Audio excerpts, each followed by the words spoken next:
The Golden State Warriors just made this massive gamble to save their season, right? Huge.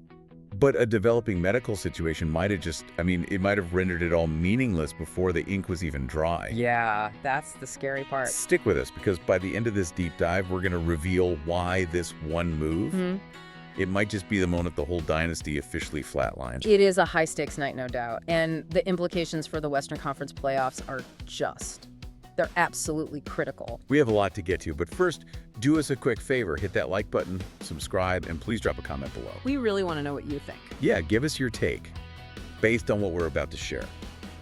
Do the Warriors even make it out of the play-in tournament? That is the question of the night, especially when you see the price they paid for. Well, for what's happening tonight. Okay, so let's set the scene. It's Thursday night, February 19th, 2026. 10 o'clock ET on Prime Video, Warriors versus Celtics. Supposed to be a blockbuster. Exactly. Yeah. And the headline is Kristaps Porziņģis Yeah. making his Golden State debut. But the pressure on this debut is just suffocating. They didn't just sign him. They traded Jonathan Kuminga to Atlanta to get him. And that's the whole context right there. I mean, Kuminga was their bridge to the future, Yeah. the post-Curry era. Young, athletic, Durable. and trading him was the clear signal. The front office was saying the window is open right now. So they bring in Porziņģis to be that unicorn guy, the spacer and rim protector. To maximize this roster. But you have to actually be on the court to maximize a roster. I'm looking at his stat sheet for this season. 17.1 points, 5.1 rebounds. Okay, looks decent. Right. But the games played column is just terrifying. He's only suited up 17 times. And that's the risk profile that keeps general managers up at night. I mean, sure, he's battled illness, but the Achilles tendonitis, that is a major red flag. So you're integrating a 7-footer with a recurring lower leg issue into a high-paced system. Against the defending champs, no less. So from an expert view, you have to be skeptical. Can he physically hold up enough to justify losing a healthy asset like Kuminga? And that whole gamble assumes he's just the supporting actor. But the lead actor, he's missing. Yeah, this is the bad news. The Splash Brothers reunion is on hold because Stephen Curry is still sidelined. He's not playing tonight. And the update we got from Steve Kerr earlier, it was much darker than just load management.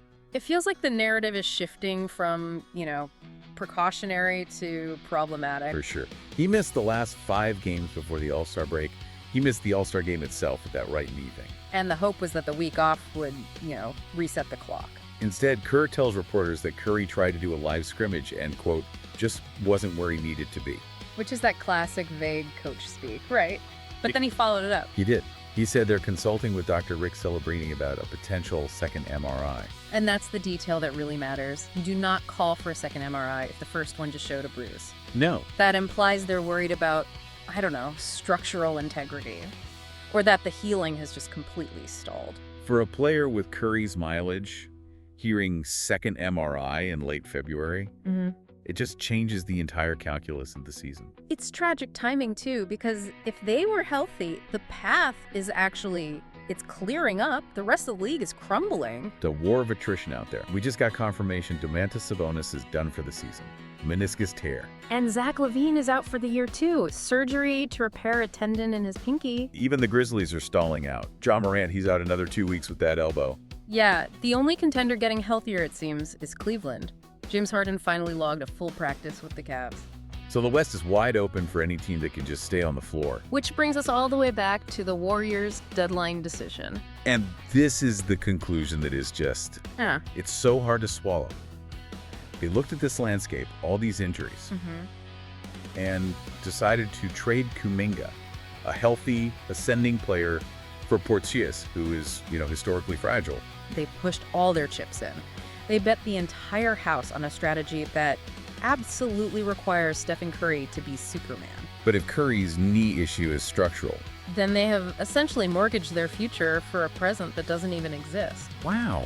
It's like they bought luxury tires for a car with a broken engine. Exactly, and they paid for it with the only young asset who could have driven that car next year. That is the brutal reality facing them tonight. So here's the thought we'll leave you with. With Curry facing more tests, and Kuminga now in an Atlanta jersey, have the Warriors accidentally slammed their own championship window shut for good?